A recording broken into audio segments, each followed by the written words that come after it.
What is up, you guys? We are back with another awesome film today. And our movie begins at a crime scene where a couple had just been found dead in their home. In their basement, the police find the dead body of a young woman in a hole in the ground. Since she had no identification on her, they call her Jane Doe. Lieutenant Wade and Sheriff Sheldon, the leads on the investigation, find it a little bizarre that there seems to not be any signs of a forced entry. Wade says that there seems to be no break-in, but the couple were trying to break out. In the next scene, we see the Tilden morgue and crematorium owned and operated by Tommy, the dad, and Austin, the son. The morgue lies under their house in their basement, and they also have another family member in the house, Stanley the cat.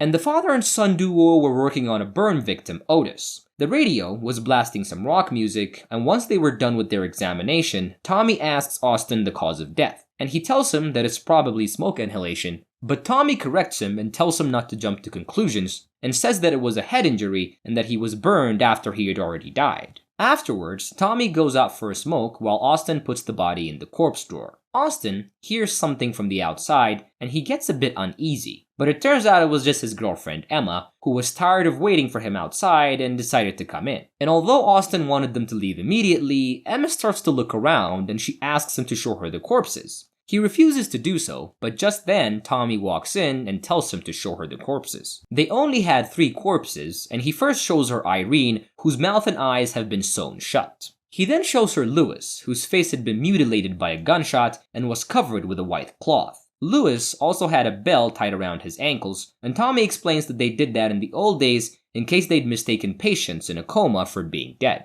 After she was done seeing the corpses, her and Austin walk out to go on their date. But right when they were about to get inside the elevator, Sheriff Sheldon wheels Jane Doe's body in. Austin notices Sheldon looking distressed and mentions it to Emma on their way up. Emma knows where this is headed, as she knows that he wants to stay behind and help his father. They then make plans for a few hours later, and Emma leaves. Austin walks back to the lab and finds Sheldon explaining that Jane Doe doesn't have any fingerprints in the system and he wants her cause of death by morning. And soon after, Austin and Tommy get to work with their radio on. The first stage of their examination, the external evaluation, begins, and Jane Doe's body does not seem to have a single cut or bruise. Austin then notices that her eyes are all cloudy. Upon further examination, Tommy notices her wrists and ankles were fractured, although there were no external signs. They also find peat under her nails, which can only be found in the north, but the body was not found there. When they check her mouth, they see that her tongue has been cut out, and she also has a missing molar. They also find a piece of thread in her mouth. On the second stage, the internal examination begins, and when Tommy was about to cut her open, they hear the radio signal going static, and a children's rhyme comes on, and Austin changes it and Tommy cuts through Jane's skin.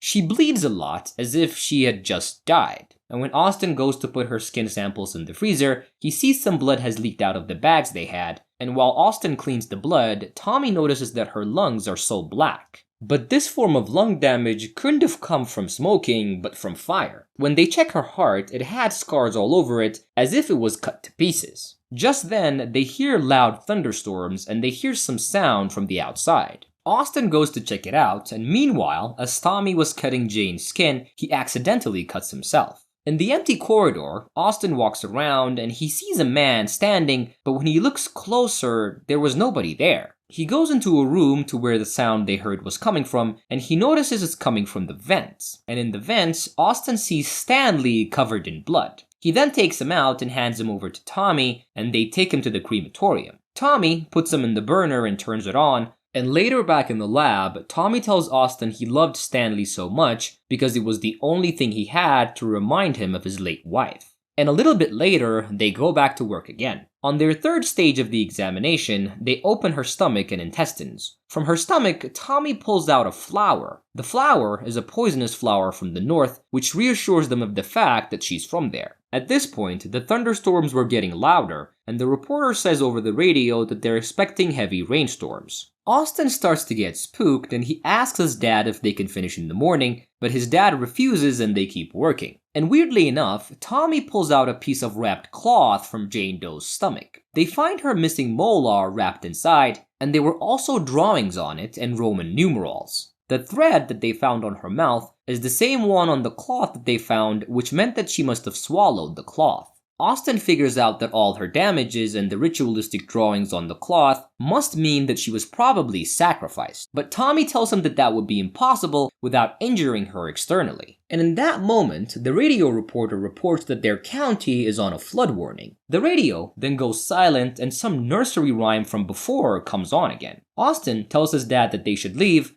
but Tommy proceeds to peel back Jane's skin and finds that the inside of her skin is covered in ritualistic drawings. And just as they discover this, the corpse drawer slowly swings open and the overhead light shatters and the whole room goes dark. Austin turns on his flashlight and they walk out of the lab into the corridor, but they find that they can't use the elevator since the power has gone out and the generator doesn't have enough power. They then try to open the door, but it was stuck. They then hear a footstep-like sound and they run to Tommy's office and they lock themselves inside. In there they try to call the sheriff, but the line can't be heard well. From a distance, they start to hear Lewis's ankle bells. Austin slowly approaches the door and peeks under it, and he sees Lewis. And Lewis tries to open their door, and they put a drawer in front of it, and they hold him off. Austin then tells Tommy that this is all Jane's doing, and Tommy tells him that she's just a corpse. He then notices that his cut was bleeding, and he goes to the bathroom to clean it. But then something that they cannot see pushes Tommy onto the floor and shuts the bathroom door. Austin tries to open it, but he only hears his father screaming. But shortly after, the door opens and Austin finds his dad on the floor. Tommy tells him that whatever hit him had Jane Doe's cloudy eyes. They then both decide to walk back to the lab and find some sort of solution to this. When they walk out, they find Lewis's face covering on the floor. They proceed to walk into the lab and they see all the corpse drawers open. They decide they will take her to the crematorium and burn her, but when they were preparing her, the lab doors slowly shut. Austin hears this and tries to keep them open, but he couldn't. He then gets an axe and tries to hit through the door, but he couldn't do that as well. When he looks through the hole he made, he sees Irene with her sewn mouth and eyes standing outside the door. They start to get desperate, and Austin takes a can of gasoline off the floor and pours it all over Jane Doe's body and lights it. But to their astonishment, the fire disperses to the walls and ceiling and they had to put it out. When they look at Jane Doe's body, it doesn't have any burns on it. They then hear the elevator in the corridor and they run to it. While waiting for the elevator, the sound of Lewis's ankle bell gets closer. The elevator comes and they get inside, but the door gets stuck and Lewis gets to them. Tommy swings his axe and kills him, then he hears somebody whimpering, and Austin walks out to find his dad had just killed Emma. He cries over her, but Tommy pulls him back into the elevator, but the elevator is still stuck. They sit in the elevator, while Tommy whimpers from the pain of the hit he got in the office bathroom. And Austin feels guilty over Emma, but at this point, there's really not much he could do. The two then start talking about Austin's mom, and Tommy tells him that he will be there for him better than he was there for her. Austin suggests that they go back to the lab and find a way to stop Jane, and when they start walking there, the air starts to fill up with smoke. But in the smoke, something hits Tommy and he falls. But Austin helps him get to the lab and they secure the door. They then do the fourth stage of the autopsy, which was her brain, but once they took out her brain, it was fully intact. They took a few tissue samples from it, and when they look at it under a microscope, they see that all her cells are moving as if she was alive. And even though they had taken out her heart and organs, something was keeping Jane Doe alive.